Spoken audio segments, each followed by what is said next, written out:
Hello, everybody, and welcome to Manifest This, Believer versus Skeptic. Today, we're going to talk about whether or not you can manifest for someone else, or are you just meddling in somebody else's life? We've all done it. We've lit a candle for someone's promotion, or prayed for a friend's healing, or tried to energetically support someone's love life. But is that spiritual kindness or subtle control? So we're going to tap into Jennifer, the believer, and see whether these waters are very murky when we're trying to manifest for others. So, Jen, how are you doing? Great. How are you? I'm fantastic. So, why don't you unpack this a little bit for us? Okay, so let's define this. Manifesting for somebody else usually means holding an intention, visualizing, praying, or directing energy toward an outcome that you want them to receive, right? Well, that's interesting. You want that. Not necessarily what they want. No. And I can tell you right out of the gate that I have watched people struggle. And I have tried to help them and sent them podcasts and sent them texts trying to help their struggle. I want that. They don't necessarily. Okay, tell me more about this. Where's that coming from? Is it from a good place or are we meddling?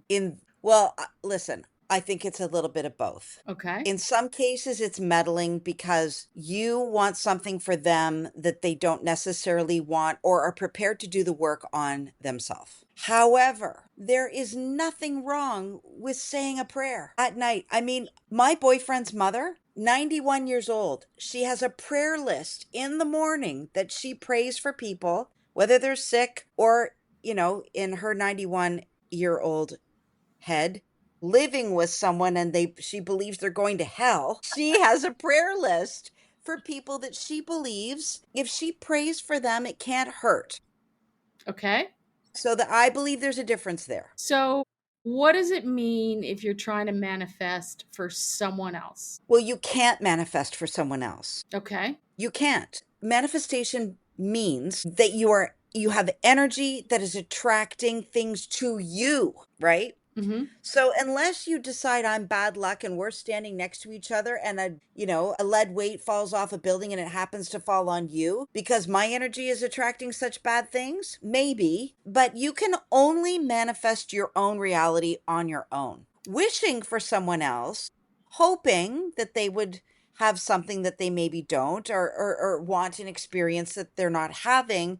There's nothing wrong with that. Having an intention for someone else and praying for them, as I said, that's beautiful. Intention matters. But if your friend doesn't want it, you can't affect that. If they do want it and they've asked you for your support, two heads brought together can be more powerful than one. Okay, so let's look at something like you're talking about this being energetic and energy. What about if you're sending healing energy? For sure. Great. But Awesome. but that's not manifestation. Well, no, because if I'm sending you healing energy from my body and I'm visualizing you and I'm sending out these beautiful glowing orbs over to your side of the world to help your arm heal, for example, but you are sitting in sadness and doubt and madness, my healing vibes are going to have a really tough time getting through your intention of sitting in sadness. Does that make sense? But I can still send them. I can wish the best for you. Right. So is the sending of the vibe beneficial to you, to me, or to both of us? To everybody, because energy has momentum. And the hope would be that if I send enough energy your way, you might catch a glimpse of it and grab onto it, and then we both have the best energy for your healing, right? And does that energy help then with manifestation? 100%. But as I said, if I'm the only one doing the work and you are determined to stay in your sticking point, Mm-hmm. I can't get through that. Okay. But if the two of us together are like, if you came to me and said, Jen, can we close our eyes together and I'm going to think of healing vibes. Will you please send me healing vibes? And together we do that. Wow, that's powerful stuff. Okay. So let me ask you this. If it doesn't work, is it wasted energy or the person's just blocking it or Does it benefit the person who's sending it? Uh, wow, that was a lot of questions, but it's never wasted. Is it gonna work? I don't know. I don't know what your vibe is. You could tell me one thing. I know a lot of good liar vibers, right? Like, "Oh, I'm great. Life's wonderful." And but underneath they're knittering, nattering, worrying. I know these people. Oh, everything's happy and roses, but they're worried about the weather. They're worried about the politics. They're worried about what happened on the accident on the 401 this morning. Worry, worry, worry. Worry, worry, worry. That worry, that's a powerful vibe. So I don't know what's going on in your vibe. Right. This is going to be completely off topic. Can you feel the vibe of someone? I mean, you're saying you don't know what's going on in my vibe, but can you feel someone's vibe? For sure. And we've all felt it. We've all felt it. Especially if you have a more sensitive slash empathic side. Like that's all they do is feel it. I've got some of that, but not to the extent of someone, for example, my sister. She feels all the feels and gets overwhelmed by them because it's like they're happening to her. So when something happens in a room or in an environment, it's not like they happen to that person and she can detach from it. She feels it like it's happening to her. So that's the extreme. But yeah, we can feel it. And we want to be able to feel sometimes other people's energy. It's like, okay, when you say to someone, "What's the matter?" Mm-hmm. You know, you've picked up on something. And the more sensitive you are, you probably say that more often than not. I say it a lot. And in fact, I'll say it to my boyfriend all the time. "What's the matter?" And he'll say, "Jen, nothing. I'm just focusing on work." And I'm like, "Oh, okay, right."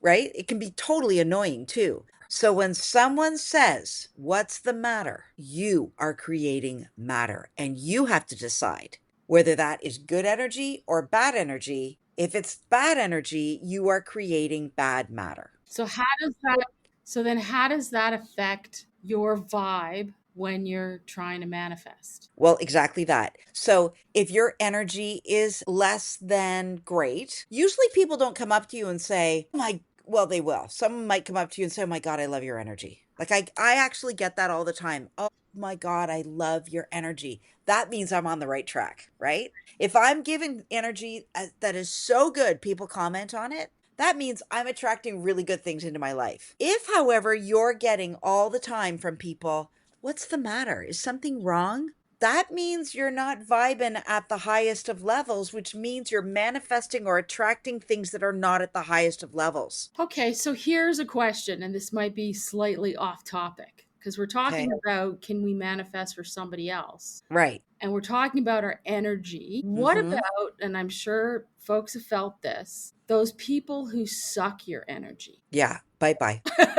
Well, that was easy. Bye bye. Like at 56, I can finally tell you I don't want to hang out with you anymore. I call them Eeyores. Remember Eeyore in Winnie the Pooh? Yep. And it doesn't need to be low energy. It can be nasty energy. It can be competitive energy.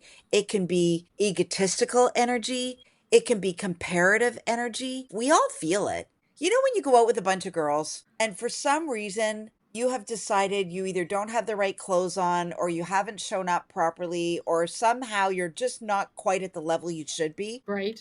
Yep. Nobody wants to be around that energy. Nobody wants to be around the girl that doesn't feel enough. Not even your girlfriends don't. It's horrible energy. I remember a time in my life when I was between careers. I had, divorced. I had sold my shares. I kind of was without career and purpose at the time. And I used to go over to my friend Marla's house. And Marla, it's as if Marla had all the answers, right? And I would sit with Marla and say, she knew I was lost. And I knew I was lost, but I was putting my feelings of lost on her. Looking back now, I'm thinking to myself, oh my God, I was so unattractive in that moment. We all do it, but nobody wants to hang out with someone that is always lost, never enough, always feeling unworthy. Well, and we also know too, particularly if we're dealing with folks on the ego side or the competitive side, that vampire suck of energy. I mean, sometimes you can't get out of it because you're working with the person, those types of situations. How would you,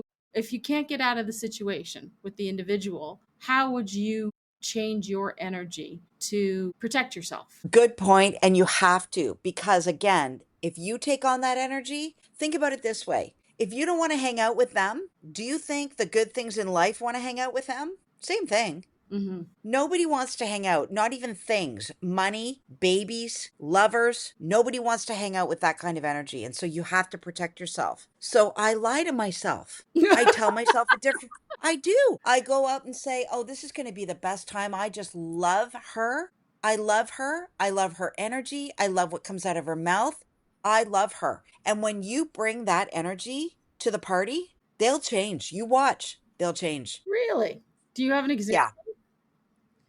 Yeah. Yes, I do. There are two situations in my life that are a little bit too personal for me to tell you all the details right now, but let's just say they're very, very, very close to me. And we've been through some rough and tough years. And for a long time, I got sucked into the gap. Oh, we're not getting along. This is not like it used to be. Things are different. But now, and nothing has changed, I have decided to go to the end of what I want, right? Neville Goddard. Act as if the wish has been fulfilled. So I assume, law of assumption, I assume things are great. So now I text her like it's great. I invite her like it's great. I show up like it's great. I buy gifts for her like I always did. I don't get sucked into the gap energy anymore.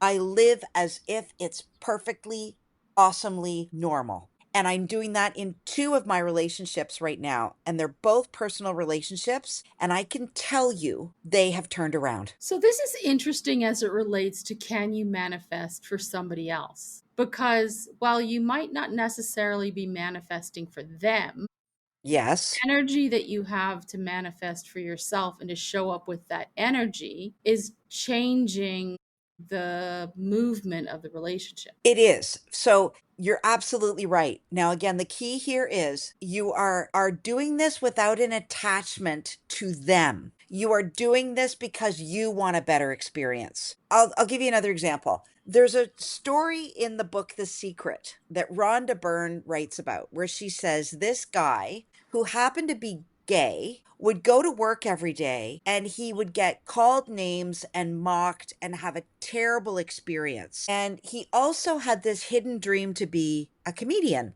And when he got up on stage, he had basically like the rotten tomatoes thrown at him and didn't have a great experience. And he was very low and devastated because of this office environment and this stage environment. And so he happened to go to an energy coach, and the energy coach said to him, show up differently. Act as if they love you. Act as if you're the funniest guy in the world. Act as if. And when he did that, he walked into the office, and all of a sudden, some of the people that were his worst tormentors had been promoted into different divisions, or they had been escorted out the door, or they had all of a sudden decided to be nice to him. So the ones that couldn't be nice got transferred.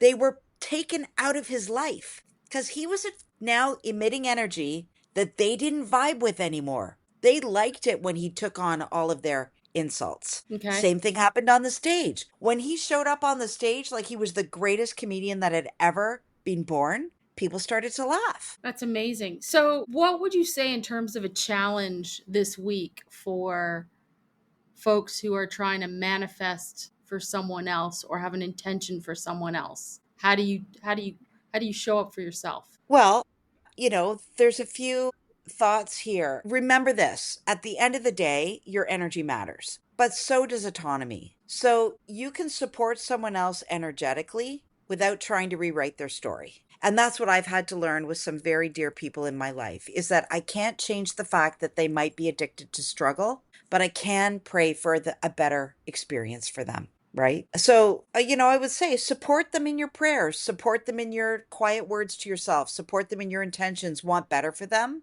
but know that ultimately their energy matters too. Okay. So, what can you do to help them help their energy? I would say offer, but then leave it there. And don't get sucked into their drama. Act as if. How do you want to be in that relationship with them? Do you constantly want to be in a relationship where you are the sounding board for every bad thing that's happened to them in that day? No. So don't stay there. And maybe, and I've had to do this, change the subject. Say, hey, listen, I know this is a tough time for you, but what's good? Tell me what good is going on in your life. What Mhm. exciting projects are you working on right now? Tell me about what happened on the weekend. What did you do that was exciting last week? Like, you can help them get out of that energy. Well, those are very interesting questions because they're questions that shift someone into that type of energy. Yeah, so you can help shift them. Even and I have friends that want to stay in the struggle and they want to come back to the bad news. And it's your job to say, but what's the good news? What's going easy right now? What are you thrilled with? Did you buy anything new that you love lately? Like, you do have power over Yeah. the energy in a relationship. Well, that's great. I think we've covered the topic, and probably until next time, what I'm hearing is stay in your lane, send a lot of love, not a lot of control, send a lot of positive energy and help people shift into their own, and try not to manifest for your ex's epiphany, perhaps. Totally. I've tried that too. Yeah, speak for yourself. Okay, well, thanks, listeners, for joining us on Manifest This Believer versus Skeptic. And we look forward to joining you again next week. Bye.